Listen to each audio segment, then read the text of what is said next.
In today's episode, we are going to talk about why the things that should make us happy don't. Now, in my previous video, we discussed Carl Jung's theory on happiness, and if you haven't watched it, I highly suggest you to watch it first, because this video is a continuation of that one. In it, Jung explains how people who pursue their ego desires relentlessly, like chasing fame, fortune, or pleasure, never really find lasting happiness. Instead, they become neurotic and psychologically unhealthy.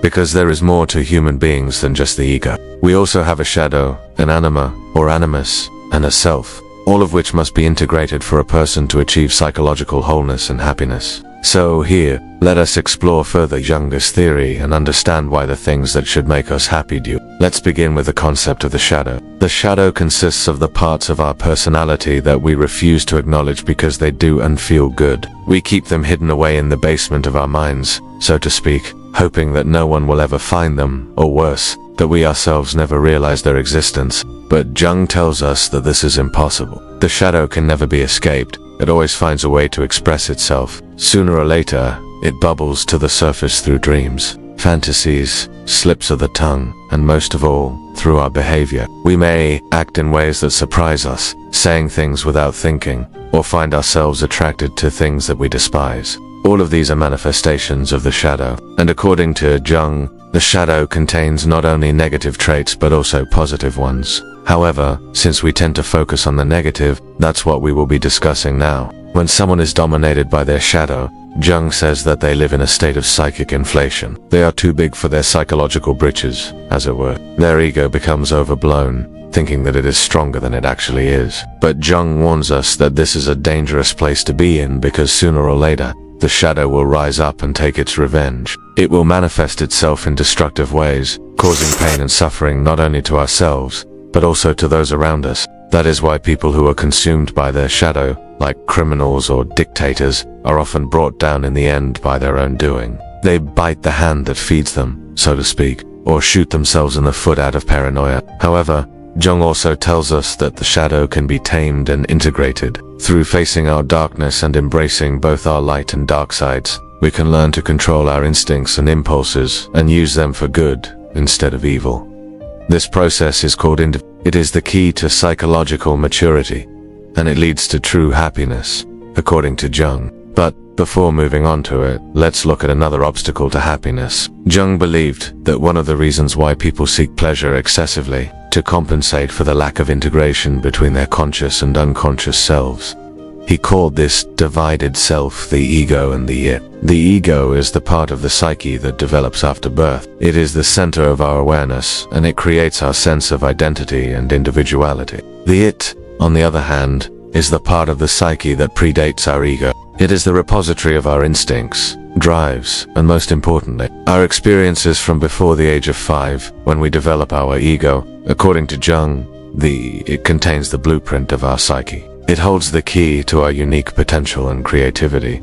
However, it is not accessible to our conscious mind. It operates in the realm of the unconscious, and it can only be reached through dreams, fantasies, and intuition. Jung believed that most people live with a split between their ego and their it. They ignore their unconscious experiences and impulses and try to live solely on the surface of life. This split creates a source of inner conflict and tension that manifests as psychological problems such as neuroses and psychoses. To overcome this split and achieve wholeness, Jung proposed a process of this involves becoming aware of and integrating our unconscious experiences and impulses into our conscious life. This process is not easy, as it requires courage and willingness to confront the unknown and potentially traumatic aspects of ourselves. But the reward is great, as it leads to greater creativity, productivity, and psychological health. We can see examples of this process in many myths and stories across cultures. For example, in the story of King Arthur, the hero must pull the sword from the stone to prove his worthiness to become king. This act of pulling the sword from the stone symbolizes the integration of the unconscious into the conscious, leading to Arthur's transformation from an ordinary boy to a legendary king. Similarly, in the story of Cinderella,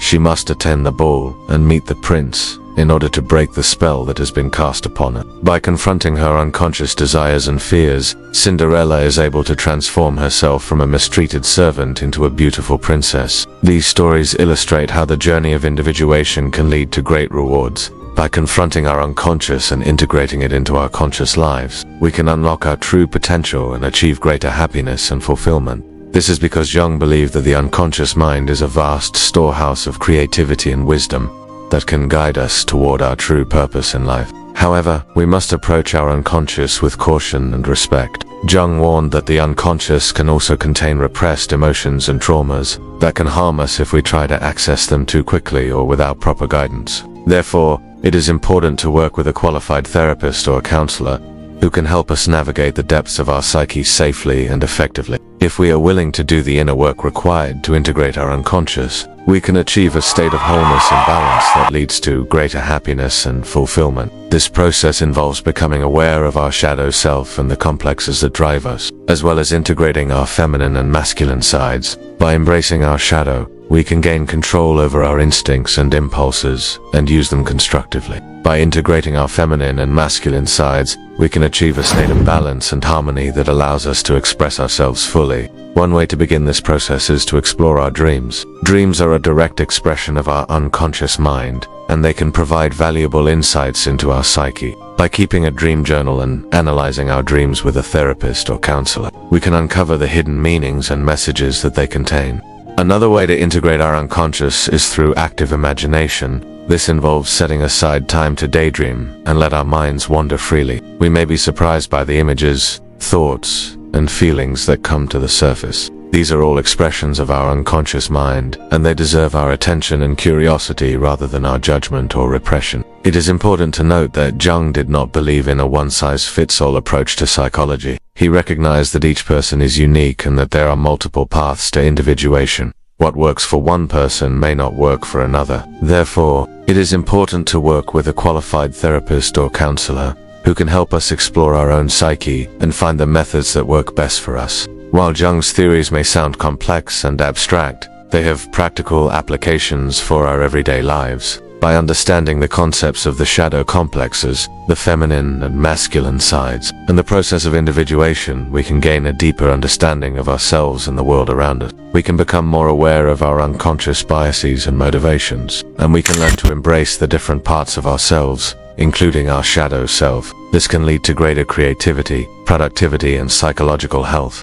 In conclusion, the things that we think will make us happy often do not, because they do not take into account the complexity of the human psyche. We are not just rational beings who can pursue our goals and desires without any inner conflict or tension. We are also emotional and instinctual beings who have unconscious experiences and impulses that can affect our behavior and well. To achieve true happiness and fulfillment, we must integrate our conscious and unconscious selves, embrace our shadow, and balance our feminine and masculine sides. This is not always easy, but the rewards are great. When we do this inner work, we can unlock our true potential and live a more creative, productive, and meaningful life. That's all for today's video. I hope you found it helpful and insightful. If you enjoyed it, please leave a thumbs up and subscribe for more videos on Jungian psychology. And if you want to support my work, consider becoming a member. Thank you for watching, and I'll see you next time.